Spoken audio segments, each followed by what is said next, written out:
it's me, Joe, and I'm back with another reaction.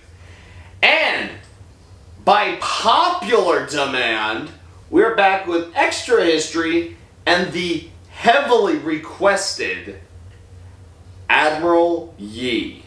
Yes, we are finally doing Admiral Yi, one of the greatest admirals who ever lived. I mean, this guy, oh my god, this guy was literally compared to as the Nelson of Asia. This guy is a tactical genius. This guy was he is definitely one of my idols, honestly. One of the greatest admirals, if not the greatest in the world.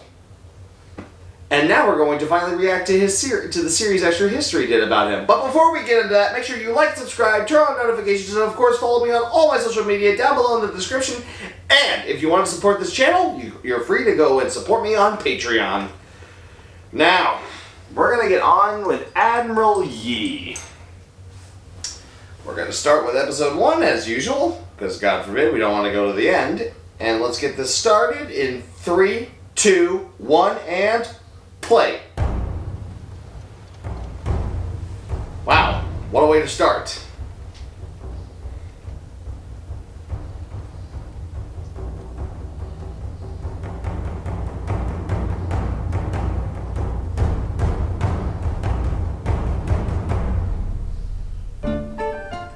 Nice opening. Like that drum beat. The year is 1572, 26 years earlier. A 28-year-old man rides across an open plain. A group of military men stand quietly, observing. His horse stumbles. He's thrown. At first, everybody watching thinks he's dead. His leg is horribly bent, broken. But after a moment, he gets up, dragging one leg behind him, and pulls himself to a willow tree. He binds his leg with its branches, remounts his horse, and finishes the military examination.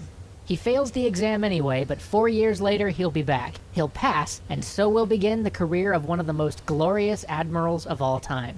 It's strange that this man even decided to join the military. Korea had known 200 years of relative peace, threatened only by the occasional raids from the Jurchen tribes on the northern border and pirate crews plying the nearby sea.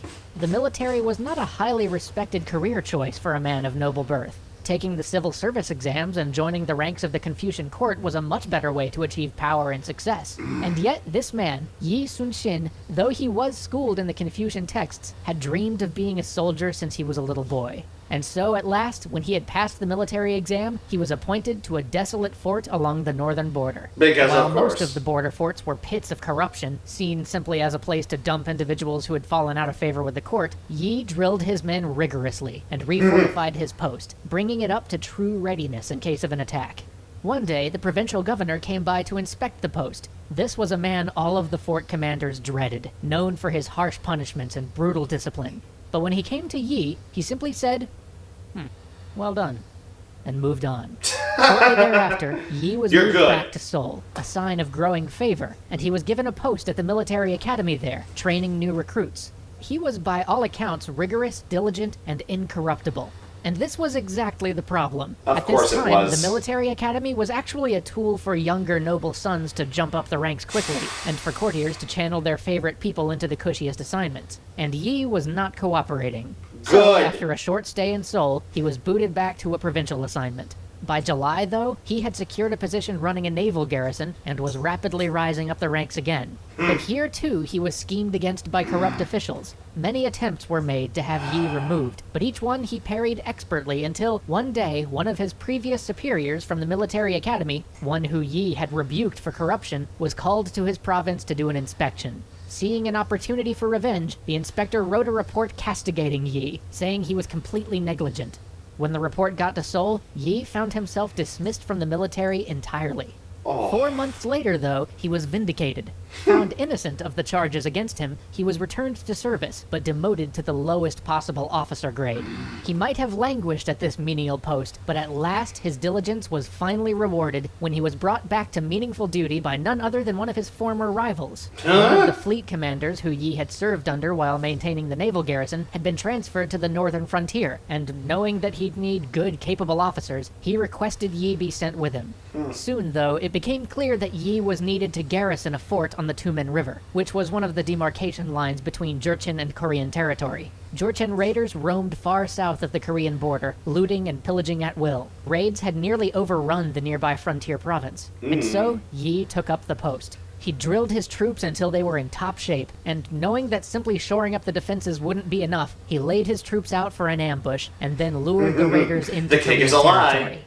He fell on them with a ferocity and a swiftness they had never seen in Korea. Within hours, the tribes were smashed, and their power shattered. They would never again be such a threat to the province.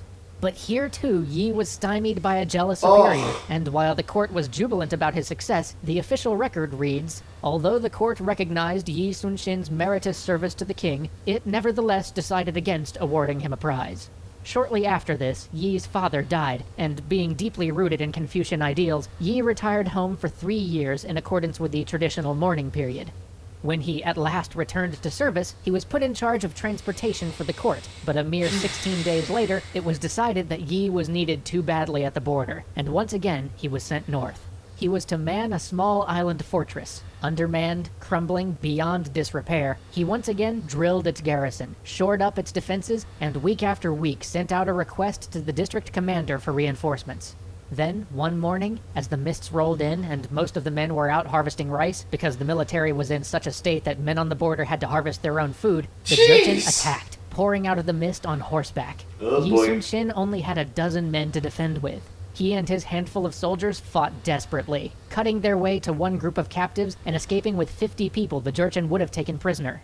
But by this time, you know the story. In order to avoid blame, Yi's superior, a man named Yi-il, blamed the entire defeat on Yi Sun-shin. He had him brought back to the capital, tortured, and put on trial in an attempt to have him condemned so that Yi-il could avoid any of the blame. But Yi Sun-shin did not crack under torture, and when it came time to take the stand, he said this to Yi-il. My lord, you are asking me to assume the whole responsibility for the misfortune, but you are wrong. May I remind you that you have always refused my frequent request for reinforcement. The defeat was not a result of my negligence of duty, but in large part, your fault. Therefore, it is not I, but you, who should be held responsible for the defeat. The court was stunned. Many of them knew of Yi's record and were inclined to believe him, so in the end, he was allowed to live, but he was stripped of his rank, again, and returned to the army as a common enlisted man, starting over at the very bottom, as if he'd never taken the military examinations. That's bull. He was once again placed on the northern border and asked to fight the invading tribes, and once again, he did so with distinction, until finally, in 1588, he asked that he be allowed to retire. But storm clouds were gathering over Korea, and some, especially his longtime friend, a man named Ryu Sung-young, recognized that soon the country would have need of good military men. While Yi had struggled through his career in the military, Ryu, his childhood compatriot, who had been his companion in games of war, had risen to be Prime Minister of Korea. It was actually through Ryu's influence, and because of his subtle aid, that Yi had time and again survived the machinations held against him. Now, Ryu planned to see that Yi would take his rightful place for the war he feared was coming. On the next episode of Extra History, remember how in the Sengoku Jidai episodes we talked about that messy Japanese invasion of Korea? Well, that's about to happen. Join us as Yi and Ryu take on the Japanese forces, as we delve into the differences in government, technology, and arms between these two nations, and as we explore the first few disastrous weeks of this war. Oh yeah, that's right. I did see them going through their channel that they did a series on the Sengoku Jidai. Ooh, I'll have to add that to the list. Maybe next time. Oof. But man, poor Yi keeps getting demoted and demoted just because of what? Just because he won't he's not like a standard official. God, fucking corruption. I hate. Ugh. An incorruptible man who will kiss no ass. I like him. Oh man. Whew, looks like I didn't know that much. I didn't know that about Yi though. Like I know about his record and I know about his victories and battles and all that such, but I never knew about his beginning. Poor guy getting his ass kicked around like that by his own flippin' government. Jeez. But damn, I cannot. Who am I kidding? I know how it all ends. I know how it ends. I read his history books. guarantee I got a history book on naval warfare somewhere on this flippin' bookshelf. But anyway, looks like a good, interesting start to Yi's career. Can't wait to see the next episode, though.